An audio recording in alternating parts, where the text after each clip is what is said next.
Господи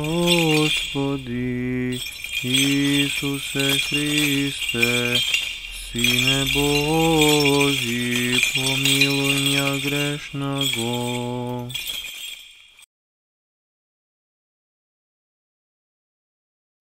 I Sina i Svetio Duh. Amin. Возлюбени во Христа Бога, братя и сестри.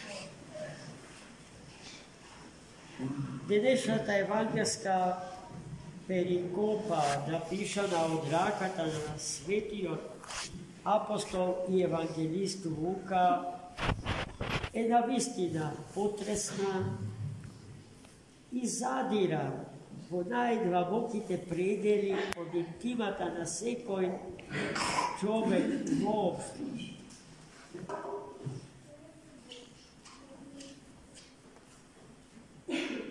Како и во секој евангелско четиво, така и во денешното.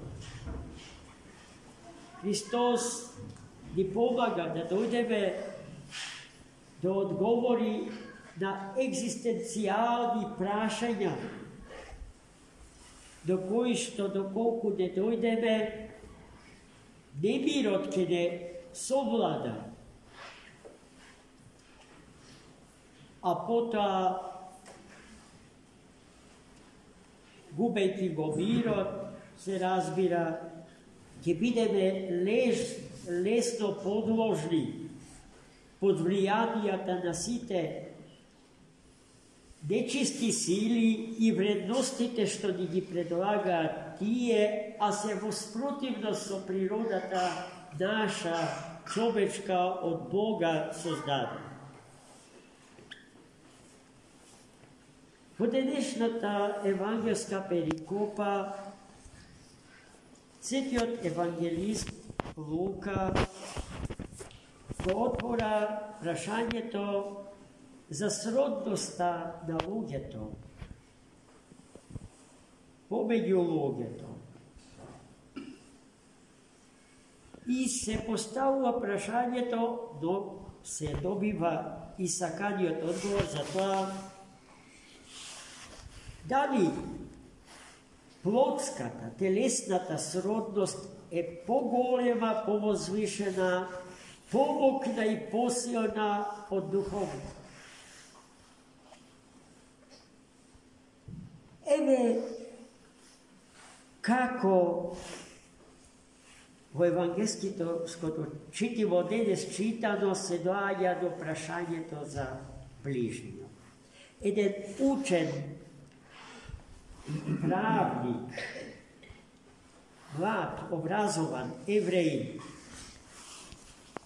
го пристапил на Христа Господа, но со намера да действува провокативно, неискрено.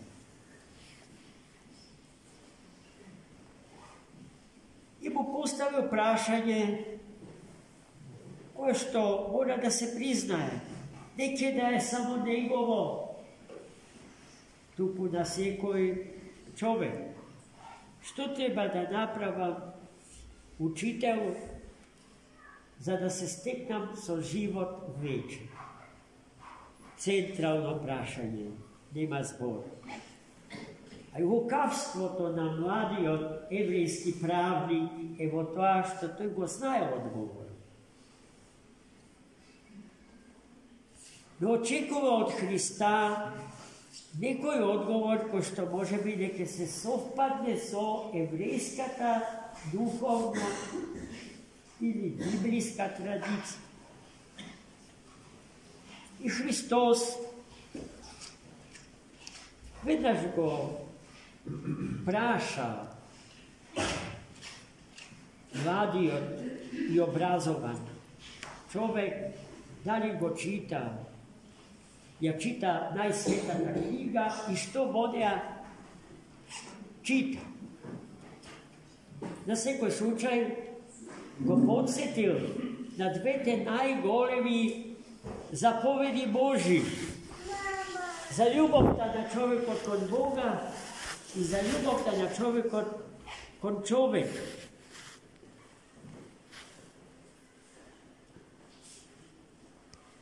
Odi mu rekao doma, postapuvaj spored zakonot Boži i ke se stekneš so život večni. No, ovoj mlad provokator ne sakal da si otide bez da dobije argumenti za ona što napred go umislio za Hrista Gospoda. I zato продолжил со своите прашања.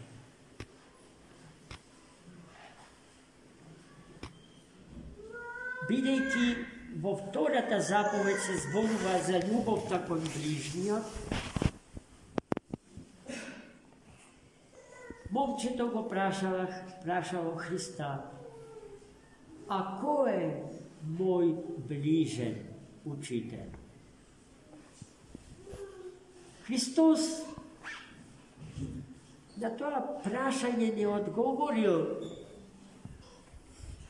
така што го сублимирал философското и теолошкото искуство на старозаветниот избран народ Божи, туку со една чудесна, крајно едноставна приказка во која што е повестен реален животен случај.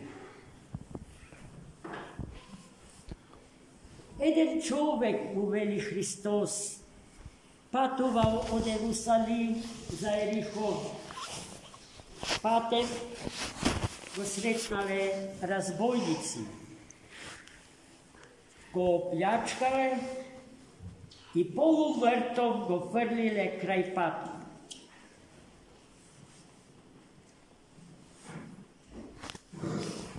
Се разбира, тие си отишли.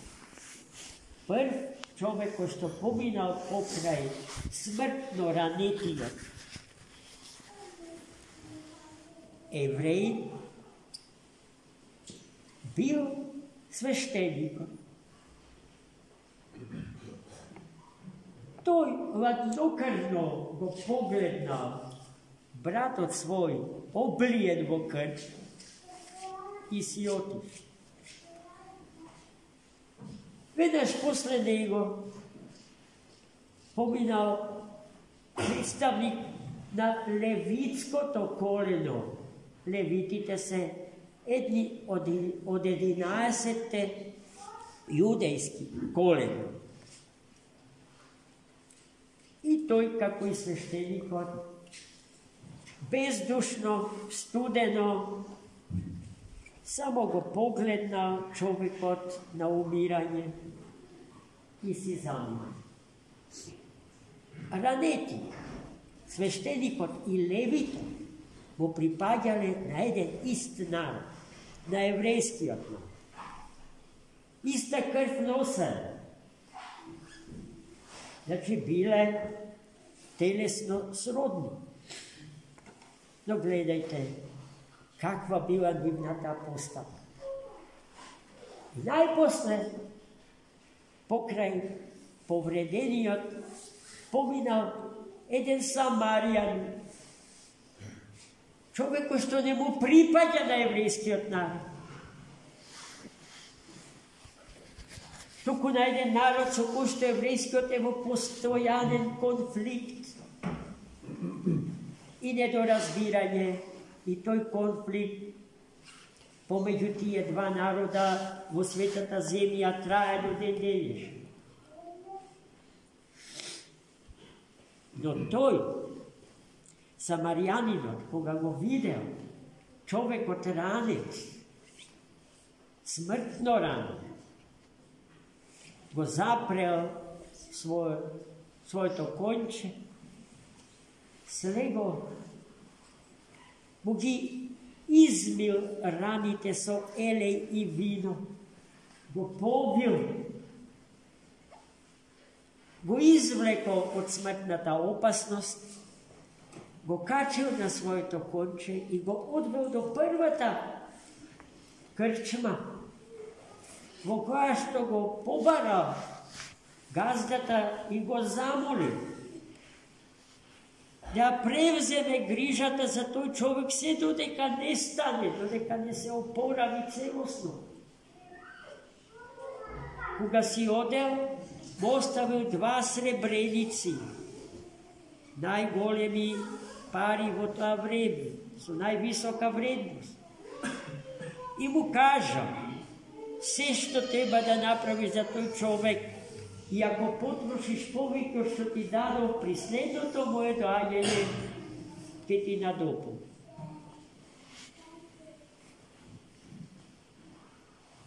Така завршила повеста за милостивиот Самарјанин. А веднаш потоа Христос го праша лукавиот правник. Што мислиш, му рекол, кој е ближен на тој човек?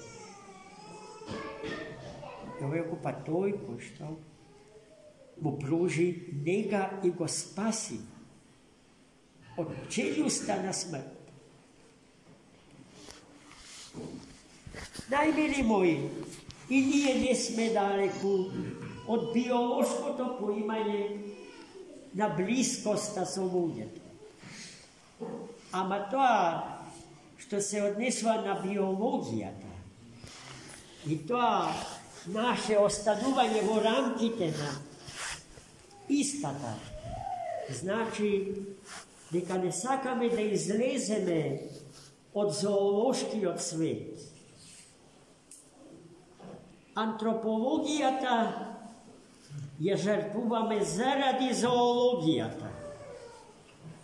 И не сакаме да признаеме или конечно да научиме дека секој човек на оваа планета Земја е наш ближен, доколку постапи како што постапил милостивиот Самарјанин. А колку пати најблиските од родот наш не заборавиле онака како што го заборавиле повредениот представниците, високите представници на еврејскиот народ, свештеникот и левитот. Тоа не сме, браќи и сестри, да не се случи. Затоа, секогаш, во нашиот живот, духовните вредности треба да стојат највисоко. Со така наречените библиски, евангелски или традиционални вредности, да ги измеруваме постапките на нашите сродници по крв, другари и пријатели, или припадници на некој народ кој што е подруг и поинаков од нашиот народ. И тогаш ќе ја добиеме правата вредност. Ќе го добиеме еквивалентот за љубов. А имајќи го него, ќе го добиеме и вистинското знаење за тоа кој е наш ближен. Амин. Запрем.